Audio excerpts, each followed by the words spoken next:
Hello and welcome to our presentation today on supporting your child's transition back to school. Today we're going to be exploring some helpful tips for supporting our children through this transition, and the resource that was used for this presentation was an article published by School Mental Health Ontario called 10 Tips for a Successful Back to School Transition.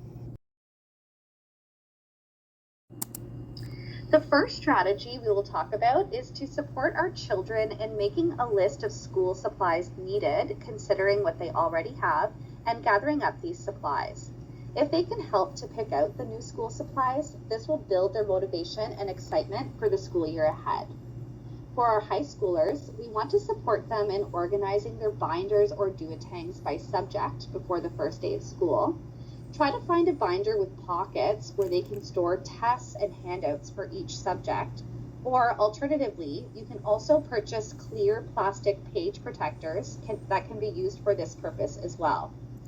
And for our elementary children, we can help to organize their supplies into their pencil case and into their backpacks, and remember to label their items in case they get misplaced at school. We can also help our children to set up or choose a clutter-free, well-lit space where they can focus on homework and studying without distraction throughout the school year. This space may be in your home or in a community setting, such as a library. It's also great to sit down with our children and brainstorm with them. What do they need in their space? What should it look like? What will be helpful for them to study and focus? This is going to look different for every student. For example, some students work best with complete quiet, and other students work best with some noise in the background, such as low music, a fan, or a white noise machine. Some students work best in bright lights, and some work best with low lighting.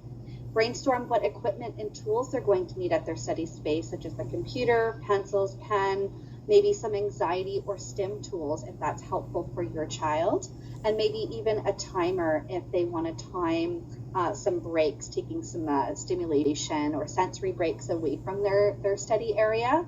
And of course, we can also think about the ambiance and what can bring some motivation for them to use their study space, such as a warm or cool drink during those times, or having a candle there that they can light at the beginning of their study session. Before the start of the school year, it's also important to support our children in reestablishing schedules for waking up, eating, and bedtime that are aligned with their school schedules. If their current schedule from the summer is way off from what their current wake or bedtime is for the school year, what we can do is for that week leading up to school, we can slowly shift that time for bed or for waking up slowly until we finally get to what their normal schedule is before the first day of school. Also important to talk to our children about some bedtime and morning routines and what that will look like. We can brainstorm with them what they may need to help facilitate following through on these routines to help them become more independent. Do they want to help pack their lunch the night before and lay out their clothes the night before? What are some things they might need or could be useful? Maybe an alarm clock in the morning or a task list beside their bed that they can use in the morning to follow to make sure they're doing all the things they need to do to be ready for school. As caregivers, we can also encourage our children to maintain a positive attitude about the new school year. We can start conversations with them about things that bring them happiness, such as the opportunity to learn and grow, to become involved in school activities, to connect with old friends, and maybe make some new friends. As caregivers, we also want to help address any anxieties or concerns our children may have about the upcoming school year. Ask your child what's making them worried and tell them that it's normal to have these concerns.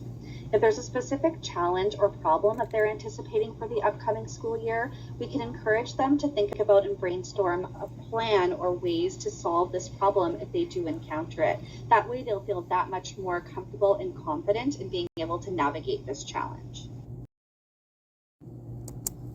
And finally, we want to make the first day of school a special event. We can start off the day with a favorite breakfast or take photos, do something to commemorate the day. Turning the start of school into a positive and memorable occasion will help to build enthusiasm for the year ahead. Thank you so much for joining us for our presentation today, and all of us here at the Catholic District School Board of Eastern Ontario wish you and your family a happy and smooth transition back to school this year.